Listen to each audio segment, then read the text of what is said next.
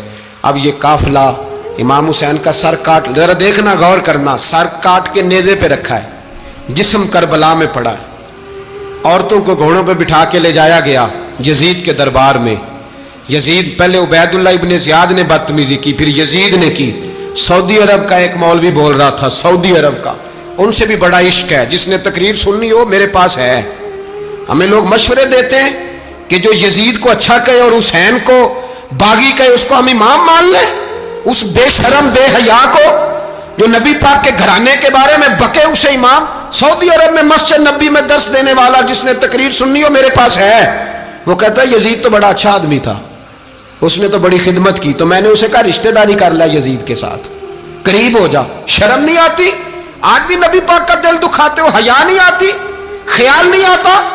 اور لوگ گھر میں بیٹھ کے باتیں کرتے ہیں، کہتے ہیں جی جو بیت اللہ میں ہو وہ بھی برا ہو سکتا ہے۔ بیت اللہ میں تو 360 بت بھی تھے، وہ اچھے تھے۔ مدینے میں تو 360 منافق بھی رہے، پوری سورہ منافقون نازل ہوئی، وہ اچھے تھے۔ عجیب تماشا بنا دیا لوگوں نے مذہب کا۔ وہ آج بک رہا ہے، آج میرے پاس ویڈیو آئی ہے، کہتا ہے یزید نے تو بڑی خیموں، تو عبید اللہ ابن زیاد نے قتل کیا۔ بے شرمو، اگر عبید اللہ ابن زیاد نے بھی قتل کیا تھا تو حکومت کس کی تھی؟ بولیں، بول کے بتائیں۔ تو پھر یزید نے عبید اللہ ابن زیاد کو سزا کیوں نہیں دی، بلکہ ایک جگہ 2 گورنریاں دی اس کو، یہ حال کیا؟ بلکہ سنو جو حدیث پاک میں آتا ہے وہ یہ ہے کہ یزید چھڑیاں مار رہا تھا، چھڑیاں۔ امام حسین کے لبوں پہ تو نعمان بن بشیر صحابی تھے، بول پڑے، کہنے لگے یزید بدبخت، ہاتھ پیچھے اٹھا، مجھے اللہ کی عزت کی قسم میں نے سینکڑوں بار نبی پاک کو ان ہونٹوں کو چومتے دیکھا ہے۔ حضرت جناب زینب عورتوں کے مجمع میں پیچھے ہو کے بیٹھی ہیں، یزید کے پاس جب پہنچا لشکر تو یزید کہنے لگا دیکھو اللہ نے مجھے عزت دی اور میرے مخالفوں کا کیا حال ہوا۔ تو بی بی زینب بول پڑی، اتنے صدمے سہے پر آواز توانا ہے، جاندار ہے۔ حضرت سیدہ زینب نے جب سنا نا کہ یہ کہہ رہا ہے کہ مجھے اللہ نے عزت دی، تو جناب زینب بولی، نعمان بن بشیر کہتے ہیں بی بی بولی، اتنے صدمے ہیں پر جناب زینب بولی اللہ اکبر، اس انداز میں بولی کہ پہلے قرآن مجید کی آیت پڑھی، کہنے لگی وَتُعِزُّ مَن تَشَاءُ وَتُذِلُّ مَن تَشَاءُ بِيَدِكَ الْخَيْرُ إِنَّكَ عَلَىٰ كُلِّ شَيْءٍ قَدِيرٌ۔ اور پھر کہنے لگی یزید تو بکتا ہے، کہتا ہے کہ تو عزت والا ہو گیا، یہ تیری حکومت ہے، 4 دن گزرنے دے، تجھ پہ کوئی لعنت بھی نہیں برسائے گا، اور میرے بھائی کا قیامت تک ممبروں میں اور خطبوں میں ذکر ہوا کرے گا، وقت گزرنے دے۔ جب جناب بی بی زینب بول رہی تھی تو حضور کے ایک نابینا صحابی پاس بیٹھے تھے، جناب نعمان بن بشیر کا ہاتھ ہلایا، ہلا کے کہنے لگے کیا علی آ گئے؟ تو علی کی آواز لگتی ہے، جبریل امی بول رہے ہوں جیسے، حکمت کے گوہر رول رہے ہوں جیسے، دربار دمشق میں بی بی زینب کا خطاب، منبر پہ علی بول رہے ہوں جیسے۔ میرے بھائی بس کربلا والا قافلہ تو مدینے پہنچ گیا، 3 سال یزید نے حکومت کی، شرابیں عام ہو گئیں، مکے پہ حملہ ہوا، خانہ کعبہ کا غلاف جلا، مدینے پہ اس نے حملہ کیا، 3 دن مسجد نبوی میں اس نے گھوڑے باندھے، مسجد نبوی میں صحابہ کو نکال کے اپنا اس نے امام مقرر کیا، لیکن پھر امت نے اسے قبول نہ کیا، پھر وہ رسوا ہوا اور آج تک وہ رسوا ہے۔ لیکن امام حسین کا نام کل بھی زندہ تھا اور آج بھی